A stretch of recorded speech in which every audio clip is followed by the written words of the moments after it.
Magandang araw! Nandito kami ngayon sa isang museo para tuklasin ang mga primaryang batis at alamin ang kwento ng ating kasaysayan. Tara, samahan nyo kami! Ito ang unang primaryang batis na aming nakita.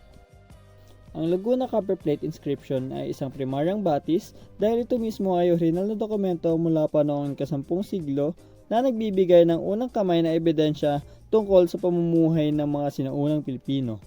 Mahalaga ito dahil pinapatunayan itong sibilisado na ang ating mga ninuno bago pa dumating ang mga Espanyol. Mayroon silang batas, wika at ugdayang pangkalakalan sa ibang bansa. Ipinapakita rin ito na may mataas na antas ang kultura at kaalaman ang mga Pilipino noon. At tumutulong ito sa atin ngayon upang mas maunawaan at mapahalagahan ang ating kasaysayan at pagkakakilanlan bilang isang bansa. Morir es descansar. To die is to rest. Isang linya mula sa Mi Ultimo Adios, ang huling tulang isinulat ni Dr. Jose Rizal bago siya barilin sa Bagong Bayan noong 1896. Ang akdang ito ay hindi lamang isang pamamaalam kundi isang pahayag ng pag-ibig sa bayan. Bawat linya, ipinakita ni Rizal ang kanyang kahandaan na ialay ang buhay para sa kalayaan ng Pilipinas. Ayon kay Ambet Ocampo, ang tula ay sumasalamin sa pananampalataya at kabayanihan ni Rizal, isang bayani na natiling payapa sa harap ng kamatayan. Hanggang ngayon, nananatiling buhay ang diwa ng Ultimo Adios. Ipinapaalala nito na ang pagmamahal sa bayan ay hindi nasusukat sa salita, kundi sa gawa, sa katapangan, kababaang loob at malasakit sa kapwa. Filipino Struggles Through History ni Carlos Botong Francisco. Ang painting na ito ay nilikha sa pagitan ng 1964 at 1968 na matatagpuan sa National Museum of Fine Arts sa Maynila. Naging bahagi ng kasaysayan ito dahil ipinapakita nito ang iba't ibang mahalagang pangyayari sa kasaysayan ng Pilipinas mula sa pre-kolonyal na panahon hanggang sa pagkamit ng kalayaan. Ito ay isang visual na representasyon ng ating nakaraan.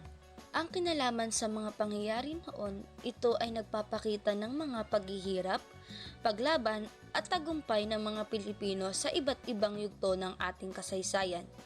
Ang kahalagahan sa kultura at kasalukuyan, mahalaga ito dahil ito ay isang obra maestra ng sining Pilipino at isang mahalagang historical record.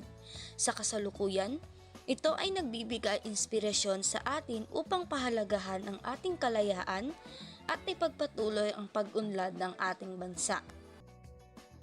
Ang mga sandata ay simbolo ng tapang at dangal ng ating mga ninuno.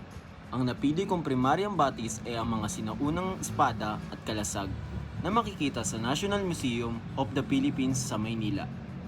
Ito ay mga artifact na ginagamit noong panahon, bago at habang sakop ng mga Espanyol bilang proteksyon at simbolo ng katapangan ng mga mandirigmang Pilipino. Ano nga ba ang papel nito sa Pilipinas? Mahalaga ito sa kasaysayan dahil ginagamit ng ating mga ninuno sa pakikipaglaban sa mga mananakop at sa pagtatanggol ng kanilang mga pamayanan. Sa pamamagitan nito na ipapakita kung paano nila pinoprotektahan ang kanilang lupain at kalayaan lalo na noong panahon ng mga Espanyol. Ang mga sinaunang sandata ay sinasalamin sa tapang, galing at malikhaing isipan ng mga Pilipino. Ipinapakita nito ang kultura ng ating mga ninuno at ng mga kanilang pagmamahal sa bayan. Hanggang ngayon, ang mga ito ay napapaalala ng ating pinagmulan at simbolo ng pakikipag-isa at katapangan bilang isang Pilipino. Ang akin na pinang primaryang batis nung pumunta kami ng National Museum, ang Lapu-Laqueño, ay isang uri ng primaryang batis sa anyo ng painting na ipinenta ni Juan Luna noong 1895. Pinakita nito ang isang babaeng Pilipina mula sa Bulacan na nakasuot ng barad saya sa gisag ng kaligtan at dignidad ng kababaihang Pilipino. Ginamit niya ang sining upang ipakita ang mga Pilipino ay marangal at may kakayahan tulad ng mga Ryoko. Ayon kay Santiago Albano Pilar, ginamit ni Juan Luna ang kanyang mga obra, kabilang ang Lapu-Laqueña, upang ipakita ang dignidad at kakayahan ng mga Pilipino sa larangan ng sining. Isang obra na sumisigaw ng katotohanan sa kasaysayan ng bansa. Ang napili ko primaryang batis ay Spolarium. Ito ay nagmula kay Juan Luna noong 1884 at ngayon ay nasa National Museum of Fine Arts sa Manila.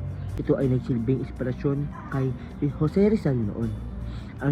Ang Spolarium ay sumisimbolo sa katatagan, tapang at pagkakaisa ng mga Pilipino. Ayon kay Dr. Jose Mario Pepe Alas, ang Spolarium ay ni Juan Luna ay metapora ng kalagayan ng mga Pilipino sa ilalim ng kolonyal na pamahalaan na nagpapakita ng pag-ahon mula sa dilim patungo sa kalayaan. Para sa kanya, ang obra ay sumasagisag sa pagdurusa at pagbangon ng sambayanan tungo sa dangal at pagkakakilanlan. Isang aklat na nagbukas ng pintuan ng edukasyon at pananampalataya sa mga Pilipino. Ang doktrina Kristiyana ay isang dokumento o aklat na itinuturing na kauna-unahang nalimbag sa Pilipinas noong 1593. Ito ay nakasulat sa wikang Espanyol at Tagalog gamit ang lumang baybayin. Makikita ang orihinal na kopya nito sa National Museum of the Philippines at isa pa sa Library of Congress sa Estados Unidos. Ginamit ito ng mga misyonerong Espanyol upang turuan ang mga Pilipino ng Kristyanismo matapos dumating si Miguel Lopez de Legazpi. Ipinapakita nito kung paano ginamit ng mga Espanyol ang relihiyon bilang paraan ng kolonisasyon at pagpapalaganap ng pananampalataya. Ipinapakita nito ang pinagmulan ng ating pananampalatayang Kristiyano na hanggang ngayon ay malaking bahagi ng ating kultura. Ipinapakita rin ito ang pagsasanib ng wika at relihiyon dahil ginagamit ng mga Espanyol ang Tagalog at baybayin upang maunawaan ng mga katutubo ang turo ng simbahan. Ang impluwensya ng Kristyanismo ay makikita pa rin sa ating mga tradisyon, pista at pagpapahalaga sa pamilya at pananampalataya. So, isa sa mga experiences ko sa pagpunta ng museum is mostly fun and exciting kasi nga nakikita namin yung mga history at mga stories na hindi naman na papag-aralan sa school. Primaryang batis na nakuha ko is yung mga baybayin. Tapos doon din natin malalaman kung ano yung ibig sabihin nito at mga story kung paano yung ginawa. Ang natutunan ko ngayon sa pag-iikot or sa pagpunta natin sa museum, which is sa National Museum, is yung kalagan ng pag-experience ng mga primaryang batis, which is yung mga sinulat ni Rizal, yung mga baybayin na isang kaalaman na dapat alam natin bilang Pilipino. Sa pagpunta ko sa National Museum ay nalaman ko ito at naranasan ko. Kaya I think maganda ang aking naging experience sa pagpunta ng museum dahil first time ko rin ito. Ang naging experience ko dito is masaya, worth it, at nakakapagod. Dito lang natin malalaman yung mga nakikita natin sa daan na hindi natin alam pero pamilyar lang tayo. Dito natin malalaman kung ano ba yung kahalagahan nila. At dito rin natin makikita yung kahalagahan ng primaryang batis. Ang experience ko dito is as a first timer na nakapunta sa museum, kagaya ng yung pinunta natin ngayon yung sa National Museum ng Anthropology. So yung mga nakita ko dun is yung baybayin. So natututunan naman natin siya sa school pero hindi ganoon kalawak. So nung pumunta tayo, so yun, mas nakita ko siya na mas malinaw, mas nasa puso ko siya, mas natutunan ko siya. First time ko lang din makapunta sa museum.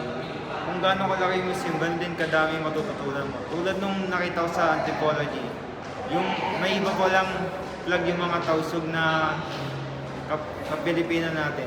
Tapos meron pala tayo iba-ibang suotan dati na sobrang kakaiba ngayon. Experience ko sa pagpunta sa museo ay naging aral ito para sa ating kasaysayan na paraan. Dito rin makikita natin ang mga bagay na mga kagamitan ng unang panahon, kagamitan ng mga unang tao.